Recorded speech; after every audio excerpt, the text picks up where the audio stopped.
So మా channel ఏంటంటే నిరాకార శివ పరమాత్మ ఆధ్యాత్మిక విశ్వవిద్యాలయం కాబట్టి ఆధ్యాత్మిక సంబంధించిన ఎన్నో విషయాలు హ్యాండిల్ చేస్తూ ఉంటాం.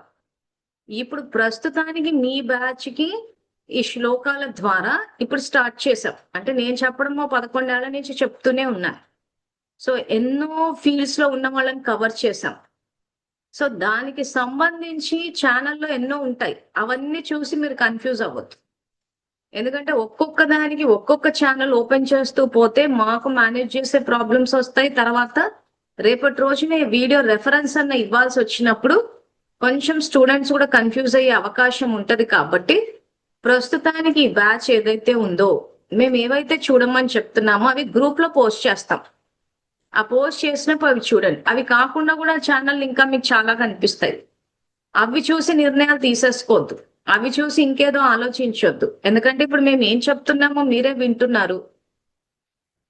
సో అది ఎంతవరకు రైట్ ఆ రాంగ్ అన్నది మీరు ఒకవేళ కన్విన్స్ కాకపోతే నాకు మెసేజ్ చేయడం కానీ ఫోన్ చేయడం కానీ చెయ్యొచ్చు. లేదా ఈ జూమ్ లో కూడా మాట్లాడవచ్చు. మీరు ఫలానా పాయింట్ చెప్పారు, మేము కన్విన్స్ కాలేదు, మేము బయట ఇలా విన్నాము, కానీ ఇక్కడ మీరు ఇలా చెప్పారు అన్న ఈ జ్ఞాన చర్చలన్నీ ఎప్పటికీ జరగచ్చు.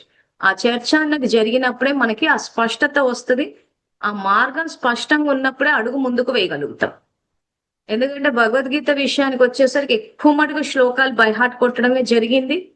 అర్థం విషయానికి వచ్చేసరికి చెప్తున్నారు, కానీ అసలు సమస్యకి పరిష్కారము మన జీవితంలో ఉన్న విషాదానికి పరిష్కారం సాంఖ్య యోగాల్లోనే అవుతుంది.